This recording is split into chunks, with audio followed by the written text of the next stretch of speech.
Hello, and welcome to another video from the YouTube channel, From Religion to Agnostic.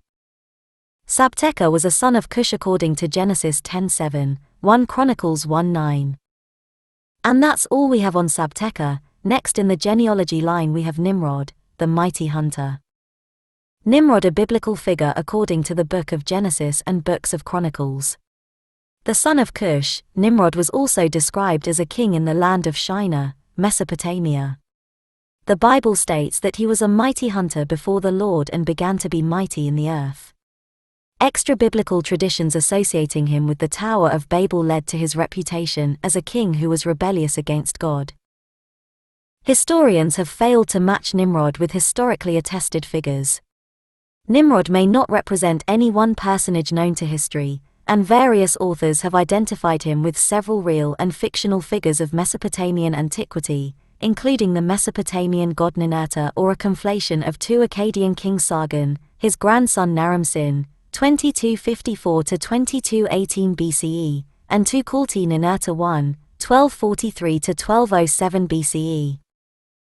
Several ruins of the Near East are named after him. In the biblical account, the first biblical mention of Nimrod is in the Table of Nations. He is described as the son of Cush, grandson of Ham, and great-grandson of Noah, and as a mighty one in the earth, and a mighty hunter before the Lord. This is repeated in the first book of Chronicles 1:10, and the land of Nimrod, used as a synonym for Assyria or Mesopotamia, is mentioned in the book of Micah 5:6. And they shall waste the land of Assyria with the sword, and the land of Nimrod in the entrances thereof. Thus shall he deliver us from the Assyrian, when he cometh into our land, and when he treadeth within our borders. Genesis says that the beginning of his kingdom, Reshit Mamlakto, were the towns of Babel, Erech, Akkad and Calneh in the land of Shinar, Mesopotamia. Genesis 10:10, understood variously to imply that he either founded these cities, ruled over them, or both. Owing to an ambiguity in the original Hebrew text, it is unclear whether it is he or Asher who additionally built Nineveh, Rezin, Rehoboth-ir and Calah. Both interpretations are reflected in various English versions. Sir Walter Raleigh devoted several pages in his History of the World, 1614, to reciting past scholarship regarding the question of whether it had been Nimrod or Asher who built the cities in Assyria. And in traditions and legends, in Hebrew and Christian tradition, Nimrod is considered the leader of those who built the Tower of Babel in the land of Shinar, though the Bible never actually states this. Nimrod's kingdom included the cities of Babel, Erech, Akkad, and perhaps Calneh, in Shinar. Genesis 10:10. Flavius Josephus believed that it was likely under his direction that the building of Babel and its tower began. In addition to Josephus, this is also the view found in the Talmud, Chulin 89a, Pesahim 94b, Erubin 53a, Avodah Zarah 53b, and later Midrash such as Genesis Rabbah. Several of these early Judaic sources also assert that the king Amraphel, who wars with Abraham later in Genesis, is none other than Nimrod himself. Since Akkad, Babylonian Akkad, was destroyed and lost with the destruction of its empire in the period 2200 to 2154 BCE, long chronology, the stories mentioning Nimrod seem to recall the late early Bronze Age. The association with Erech, Babylonian Uruk, a city that lost its prime importance around 2000 BCE as a result of struggles between Isin, Larsa and Elam, also attests the early provenance of the stories of Nimrod. According to some modern-day theorists, their placement in the Bible suggests a Babylonian origin, possibly inserted during the Babylonian captivity.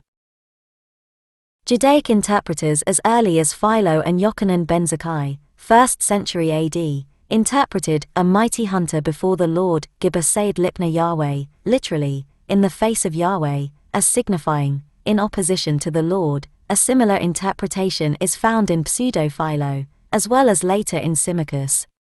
Some rabbinic commentators have also connected the name Nimrod with a Hebrew word meaning rebel. In Pseudo-Philo, dated c. AD 70, Nimrod is made leader of the Hamites, while Joktan as leader of the Semites, and Fenech as leader of the Japhethites, are also associated with the building of the tower. Versions of this story are again picked up in later works such as Apocalypse of Pseudo-Mythogis, 7th century AD. The Book of Jubilees mentions the name of Nimrod, the Greek form of Nimrod, only as being the father of Ashurad, the wife of Eber and mother of Peleg, 8-7. This account would thus make Nimrod an ancestor of Abraham, and hence of all Hebrews. Josephus wrote, "Now it was Nimrod who excited them to such an affront and contempt of God. He was the grandson of Ham, the son of Noah, a bold man, and of great strength of hand. He persuaded them not to ascribe it to God, as if it were through his means they were happy, but to believe that it was their own courage which procured that happiness. He also gradually changed the government into tyranny, seeing no other way of turning men from the fear of God, but to bring them into a constant dependence on his power. He also said he would be revenged on God, if he should have a mind to drown the world again, for that he would build a tower too high for the waters to reach. And that he would avenge himself on God for destroying their forefathers. Now the multitude were very ready to follow the determination of Nimrod, and to esteem it a piece of cowardice to submit to God, and they built a tower, neither sparing any pains, nor being in any degree negligent about the work, and, by reason of the multitude of hands employed in it, it grew very high, sooner than any one could expect, but the thickness of it was so great, and it was so strongly built, that thereby its great height seemed, upon the view, to be less than it really was. It was built of burnt brick, cemented together with mortar, made of bitumen, that it might not be liable to admit water. When God saw that they acted so madly, he did not resolve to destroy them utterly, since they were not grown wiser by the destruction of the former sinners, but he caused a tumult among them, by producing in them diverse languages, and causing that, through the multitude of those languages, they should not be able to understand one another.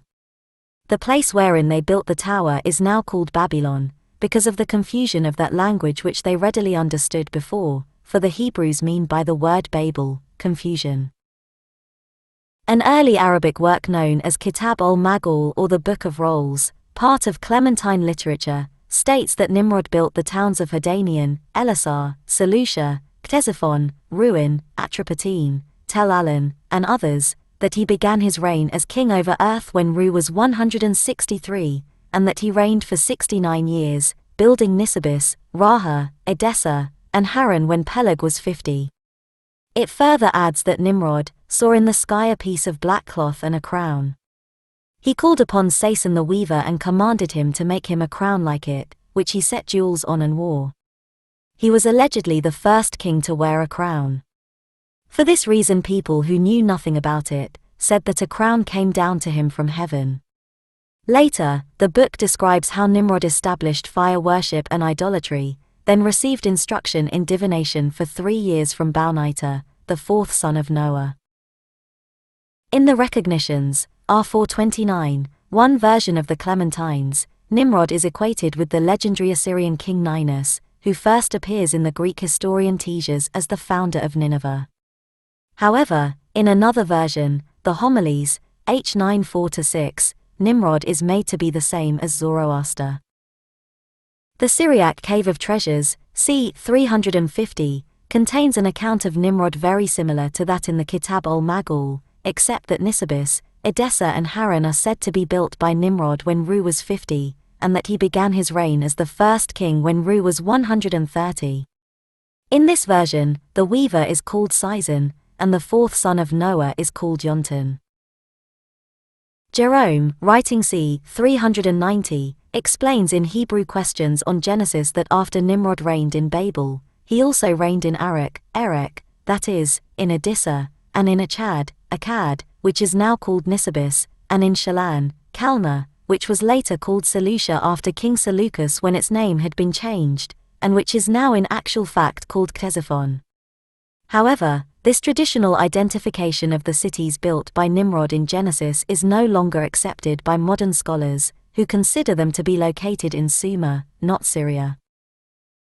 The Ge'ez conflict of Adam and Eve with Satan, c. 5th century, also contains a version similar to that in the Cave of Treasures, but the crown maker is called Santal, and the name of Noah's fourth son who instructs Nimrod is Barvin.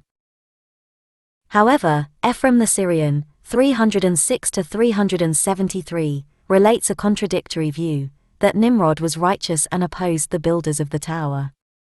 Similarly, Targum Pseudo-Jonathan, date uncertain, mentions a Jewish tradition that Nimrod left Shinar in southern Mesopotamia and fled to Assyria in northern Mesopotamia, because he refused to take part in building the tower for which God rewarded him with the 4 cities in Assyria, to substitute for the ones in Babel.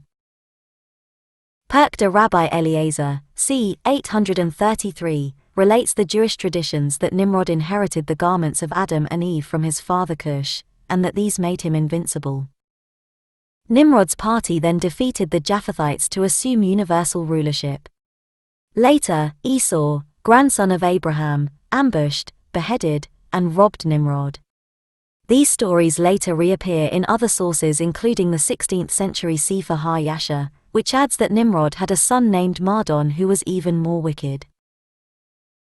In the History of the Prophets and Kings by the 9th century Muslim historian al-Tabari, Nimrod has the tower built in Babil, Allah destroys it, and the language of mankind, formerly Syriac, is then confused into 72 languages. Another Muslim historian of the 13th century, Abu al-Fida, relates the same story, adding that the patriarch Eber, an ancestor of Abraham, was allowed to keep the original tongue, Hebrew in this case, because he would not partake in the building. The 10th century Muslim historian Masudi recounts a legend making the Nimrod who built the tower to be the son of Mash, the son of Aram, son of Shem, adding that he reigned 500 years over the Nabateans. Later, Masudi lists Nimrod as the first king of Babylon, and states that he dug great canals and reigned 60 years. Still elsewhere, he mentions another king Nimrod, son of Canaan, as the one who introduced astrology and attempted to kill Abraham. In Armenian legend, the ancestor of the Armenian people, Haik, defeated Nimrod, sometimes equated with Bel, in a battle near Lake Van.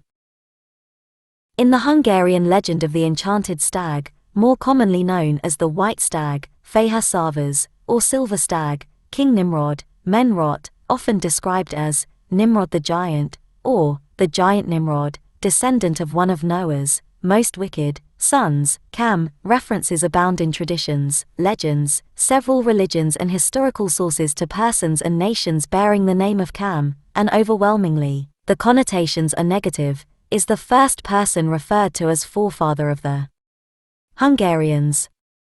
He, along with his entire nation, is also the giant responsible for the building of the Tower of Babel, construction of which was supposedly started by him 201 years after the event of the Great Flood. See Biblical story of Noah's Ark. After the catastrophic failure, through God's will, of that most ambitious endeavor and in the midst of the ensuing linguistic cacophony, Nimrod the giant moved to the land of Evilat, where his wife, Enna, gave birth to twin brothers Hunna and Magyar, aka Maga. Father and sons were, all three of them, prodigious hunters, but Nimrod especially is the archetypal, consummate, legendary hunter and archer. Both the Huns and Magyars' historically attested skill with the recurve bow and arrow are attributed to Nimrod. Simon Kazai, personal, court priest, of King Ladislaus the Cuman, in his Gesta Hungarorum, 1282-1285. This tradition can also be found in over 20 other medieval Hungarian chronicles, as well as a German one, according to Dr. Antal Endry in an article published in 1979. Hungarian legends held that twin sons of King Nimrod, Hunna and Maga, were the ancestors of the Huns and the Magyars, Hungarians, respectively, siring their children through the two daughters of King Dull of the Alans, whom they kidnapped after losing track of the silver stag whilst hunting. The 16th century Hungarian prelate Nicholas Olahus claimed that Attila took for himself the title of descendant of the great Nimrod. The demon Naiririki, figuring in the Finnish Kalevala as a helper of Lemminkainen, is associated with Nimrod by some researchers and linguists. The Nimrod Fortress, Kalat Namrud in Arabic, on the Golan Heights, actually built during the Crusades by Al-Aziz Uthman, the younger son of Saladin, was anachronistic, attributed to Nimrod by later inhabitants of the area. There is a very brief mention of Nimrod in the Book of Mormon, and the name of the valley was Nimrod, being called after the mighty hunter. We also have evil Nimrod versus the righteous Abraham. A confrontation between Nimrod and Abraham is said to have taken place, according to several Jewish and Islamic traditions. Some stories bring them both together in a cataclysmic collision, seen as a symbol of the confrontation between good and evil, and or as a symbol of monotheism against polytheism. On the other hand, some Jewish traditions say only that the two men met and had a discussion. According to K. van der Toorn and P. W. van der Horst, this tradition is first attested in the writings of Pseudo-Philo. The story is also found in the Talmud, and in rabbinical writings in the Middle Ages. In some versions, as in Flavius Josephus, Nimrod is a man who sets his will against that of God. In others, he proclaims himself a god and is worshipped as such by his subjects, sometimes with his consort Semiramis worshipped as a goddess at his side. See also Ninus. Link is in the description box below. A portent in the stars tells Nimrod and his astrologers of the impending birth of Abraham, who would put an end to idolatry. Nimrod therefore orders the killing of all newborn babies. However, Abraham's mother escapes into the fields and gives birth secretly. At a young age, Abraham recognizes God and starts worshipping him. He confronts Nimrod and tells him face to face to cease his idolatry, whereupon Nimrod orders him burned at the stake. In some versions, Nimrod has his subjects gather wood for 4 whole years, so as to burn Abraham in the biggest bonfire the world had ever seen. Yet when the fire is lit, Abraham walks out unscathed. In some versions, Nimrod then challenges Abraham to battle. When Nimrod appears at the head of enormous armies, Abraham produces an army of gnats which destroys Nimrod's army. Some accounts have a gnat or mosquito enter Nimrod's brain and drive him out of his mind, a divine retribution which Jewish tradition also assigned to the Roman Emperor Titus, destroyer of the temple in Jerusalem. In some versions, Nimrod repents and accepts God, offering numerous sacrifices that God rejects, as with Cain. Other versions have Nimrod give to Abraham, as a conciliatory gift, the giant slave Eliezer, whom some accounts describe as Nimrod's own son. The Bible also mentions Eliezer as Abraham's majordomo, though not making any connection between him and Nimrod. Still other versions have Nimrod persisting in his rebellion against God, or resuming it. Indeed, Abraham's crucial act of leaving Mesopotamia and settling in Canaan is sometimes interpreted as an escape from Nimrod's revenge. Accounts considered canonical place the building of the tower many generations before Abraham's birth, as in the Bible, also Jubilees. However, in others, it is a later rebellion after Nimrod failed in his confrontation with Abraham. In still other versions, Nimrod does not give up after the tower fails, but goes on to try storming heaven in person, in a chariot driven by birds. The story attributes to Abraham elements from the story of Moses' birth, the cruel king killing innocent babies, with the midwives ordered to kill them, and from the careers of Shadrach, Meshach, and Abednego who emerged unscathed from the fire. Nimrod is thus given attributes of 2 archetypal cruel and persecuting kings Nebuchadnezzar and Pharaoh. Some Jewish traditions also identified him with Cyrus, whose birth according to Herodotus was accompanied by portents, which made his grandfather try to kill him. A confrontation is also found in the Quran, between a king, not mentioned by name, and the prophet Ibrahim, Arabic for Abraham. Some Muslim commentators assign Nimrod as the king. In the Quranic narrative, Ibrahim has a discussion with the king. The former argues that Allah, God, is the one who gives life and causes death, whereas the unnamed king replies that he gives life and causes death. Ibrahim refutes him by stating that Allah brings the sun up from the east, and so he asks the king to bring it from the west.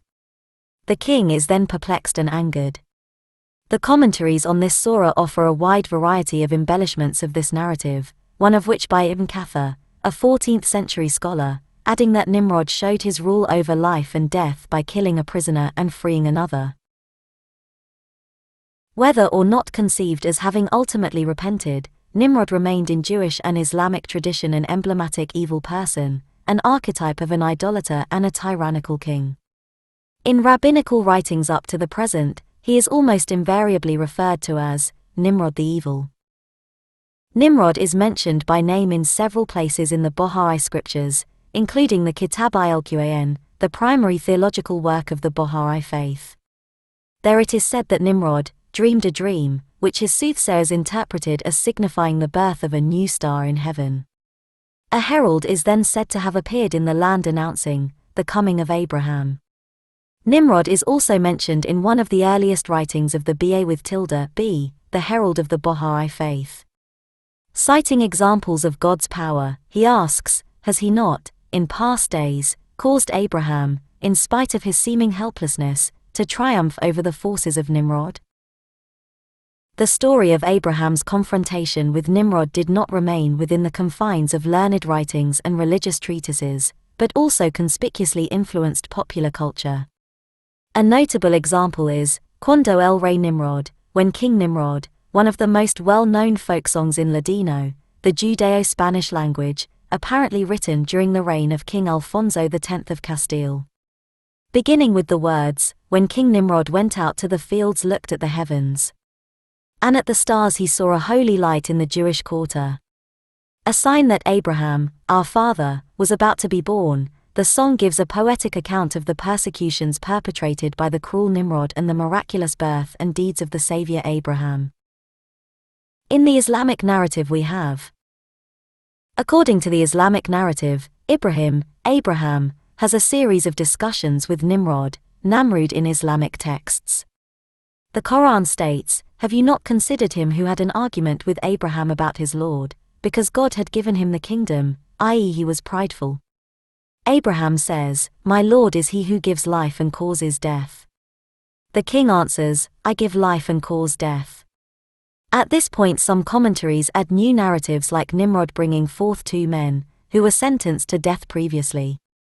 He orders the execution of one while freeing the other one.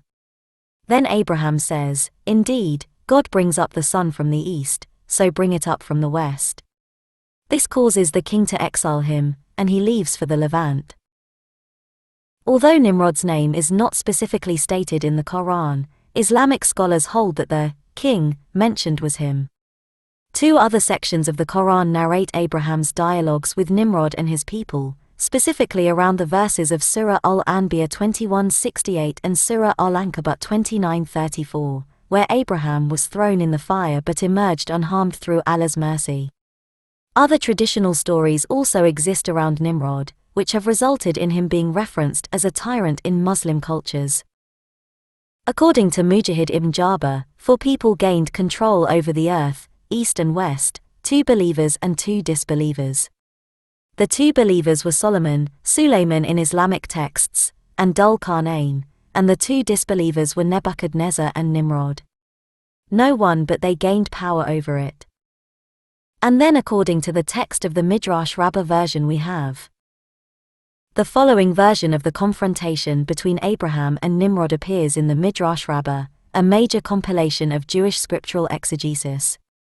The part in which this appears, the Genesis Rabbah, chapter 38:13, is considered to date from the 6th century. He, Abraham, was given over to Nimrod. Nimrod told him, worship the fire. Abraham said to him, shall I then worship the water, which puts off the fire? Nimrod told him, worship the water. Abraham said to him, if so, shall I worship the cloud, which carries the water? Nimrod told him, worship the cloud.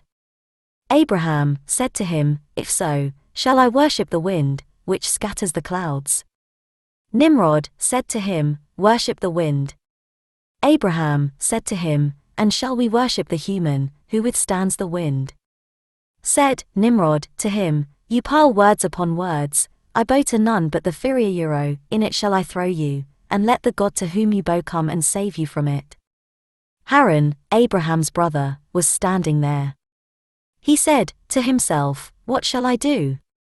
If Abraham wins, I shall say, I am of Abraham's followers, if Nimrod wins I shall say I am of Nimrod's followers. When Abraham went into the furnace and survived, Haran was asked, "Whose follower are you?" And he answered, "I am Abraham's."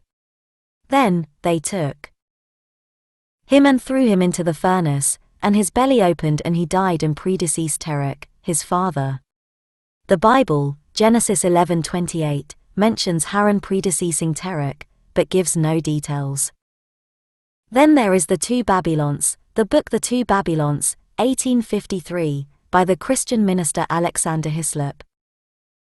Depicted Nimrod as the son and consort of Queen Semiramis, whom Hislop associated with the whore of Babylon. Hislop attributed to Semiramis and Nimrod the invention of polytheism and, with it, goddess worship, and that their incestuous male offering was Tammuz. He also claimed that the Catholic Church was a millennia-old secret conspiracy, founded by Semiramis and Nimrod to propagate the pagan religion of ancient Babylon. Grab and others have rejected the book's arguments as based on a flawed understanding of the texts, but variations of them are accepted among some groups of evangelical Protestants. As for historical interpretations, we have historians, Orientalists, Assyriologists and mythographers have long tried to find links between Nimrod and real historically attested figures in Mesopotamia. Since the city of Akkad was destroyed and lost with the destruction of its empire in the period 2200 to 2154 BC, long chronology, the stories mentioning Nimrod seem to recall the late early Bronze Age. The association with Erech, Sumero-Akkadian Uruk, a city that lost its prime importance around 2000 BC as a result of struggles between Isin, Ur, Larsa and Elam, also attests the early provenance of the stories of Nimrod. Several Mesopotamian ruins were given Nimrod's name by 8th century AD Arabs, including the ruins of the Assyrian city of Kalhu, the biblical Kala, built by Shalmaneser I, 1274 to 1244 BC. A number of attempts to connect him with historical figures have been made. The Christian bishop Eusebius of Caesarea as early as the early 4th century, noting that the Babylonian historian Berossus in the 3rd century BC had stated that the first king after the flood was Euakoios of Chaldea, identified him with Nimrod. George Syncellus, c. 800, also had access to Berossus, and he too identified Euakoios with the biblical Nimrod. More recently, Sumerologists have suggested additionally connecting both this Euakoios and the king of Babylon and grandfather of Gilgamesh, who appears in the oldest copies of Elian, c. 200 AD, as Euakoros, with the name of the founder of Uruk known from cuneiform sources as Enmerkar. In 1920, J.D. Prince also suggested a possible link between the Lord, Ni, of Marad and Nimrod. He mentioned how Dr. Kraling was now inclined to connect Nimrod historically with Lugalbanda, a mythological king mentioned in Pobel, Historical Texts, 1914, whose seat was at the city Marad. According to Ronald Hendel, the name Nimrod is probably a polemical distortion of the god Ninurta, a prominent god in Mesopotamian religion who had cult centers in a number of Assyrian cities such as Kalhu, and also in Babylon, and was a patron god of a number of Assyrian kings. Nimrod's imperial ventures described in Genesis may be based on the conquests of the Assyrian king Tukulti-Ninurta I, Daliatul, 1998, p. 67. Julian Jaynes also indicates Tukulti-Ninurta I, a powerful king of the Middle Assyrian Empire, as the origin for Nimrod. Alexander Hislop, in his tract The Two Babylons, decided that Nimrod was to be identified with Ninus, also unattested in Mesopotamian king lists, who according to Greek legend was a Mesopotamian king and husband of Semiramis, with a whole host of deities throughout the Mediterranean world, and with the Persian Zoroaster. The identification with Ninus follows that of the Clementine. Recognitions. The one with Zoroaster, that of the Clementine Homilies, both works part of Clementine literature. There was a historical Assyrian queen Shamaramat in the 9th century, the wife of Shamshur-Adad V, whom some speculations have identified with Semiramis, while others make her a later namesake of a much earlier Semiramis. In David Roll's theory, Enmerkar, the Sumerian founder of Uruk, was the original inspiration for Nimrod, because the story of Enmerkar and the Lord of Aratta bears a few similarities to the legend of Nimrod and the Tower of Babel, and because the Kar in Enmakar means hunter. Additionally, Enmakar is said to have had ziggurats built in both Uruk and Eridu, which Roll postulates was the site of the original Babel. George Rawlinson believed Nimrod was Belus, like Nimrod and Ninus, a king not attested in Mesopotamian annals, but claimed by the later Greeks to have been a king of Assyria, based on the fact Babylonian and Assyrian inscriptions bear the names Bel-Nibru. The word Nibru in the Akkadian language of Assyria and Babylonia comes from a root meaning to pursue, or to make one flee, and as Rawlinson pointed out, not only does this closely resemble Nimrod's name, but it also perfectly fits the description of Nimrod in Genesis 10:9 as a great hunter. The Belus-Nimrod equation or link is also found in many old works such as Moses of Choronae and the Book of the Bee. Nibru, in the Sumerian language, was the original name of the city of Nippur. Joseph Poplicher wrote in 1929 about the identification of Nimrod in the First Dynasty or Uruk. Yigal Levin, 2002, suggests that Nimrod was a recollection of Sargon of Akkad and of his grandson Naram-Sin, with the name Nimrod derived from the latter. He argues that the biblical Nimrod, then, is not a total counterpart of any one historical character. He is rather the composite Hebrew equivalent of the Sargonid dynasty, the first, mighty king to rule after the flood. Later influence modified the legend in the Mesopotamian tradition, adding such details as the hero's name, his territory and some of his deeds, and most important his title, King of Cush. The later editors of the Book of Genesis dropped much of the story and mistakenly identified the Mesopotamian Cush with the Hamitic Cush. Looking in other sources, we have Gilgamesh is Nimrod. Dr. David Livingston asks question in title, Who was Nimrod? Livingston makes interesting argument that name, Nimrod, represents a derogatory reference. First, what does the name Nimrod mean? It comes from the Hebrew verb marad, meaning rebel. Adding an n before the m, it becomes an infinitive construct, Nimrod. The meaning then is, the rebel. Thus, Nimrod may not be the character's name at all. It is more likely a derisive term of a type, a representative, of a system that is epitomized in rebellion against the Creator, the one true God. Rebellion began soon after the flood as civilizations were restored. At that time this person became very prominent. Gilgamesh is Nimrod, according to Livingston's argument that possesses merit below. This 8th century BC stone relief is identified as Gilgamesh. The best known of ancient Mesopotamian heroes, Gilgamesh was king of Uruk in southern Mesopotamia. His story is known in the poetic Gilgamesh epic, but there is no historical evidence for his exploits in the story. He is described as part god and part man, a great builder and warrior, and a wise man in the story. Not mentioned in the Bible, the author suggests Gilgamesh is to be identified with biblical Nimrod in Genesis 10:8-12. Livingston adds an insight into the Tower of Babel, often attributed to Nimrod. The Tower of Babel, Genesis 11:1-9, was not a Jack and the Beanstalk type of construction, where people were trying to build a structure to get into heaven. Instead, it is best understood as an ancient ziggurat, Assyrian mountaintop, as the one pictured here from ancient Ur of the Chaldees, Abraham's hometown, Genesis 11:31. A ziggurat was a man-made structure with a temple at its top, built to worship the host of heaven. Nimrod is a derisive label put on a man who rebelled against God and used by those who follow God, YHVH. Nimrod's followers referred similarly to YHVH as Humwa, possibly a derogatory name in the Gilgamesh epic.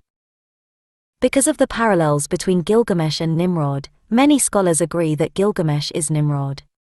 Continuing with Gilgamesh's fable, he did win, he did vanquish Huwawa and took his head. Therefore he could come back to Uruk and other cities and tell the people not to worry about YHVH anymore, he is dead. I killed him over in the Lebanon mountains. So just live however you like, I will be your king and take care of you. Livingston does not stop there to convince the reader they are the same person. There are still other parallels between the Bible and the Gilgamesh epic. Gilgamesh did just as the sons of God in Genesis 6 did. The sons of God forcibly took men's wives. The epic says that is precisely what Gilgamesh did. The Bible calls Nimrod a tyrant, and Gilgamesh was a tyrant. There was a flood in the Bible, there is a flood in the epic. Cush is mentioned in the Bible, Kish in the epic. Erech is mentioned in scripture, Uruk was Gilgamesh's city. It's a fine argument but far from conclusive. The remote era makes judgment difficult if not impossible on whether Gilgamesh and Nimrod are one and the same.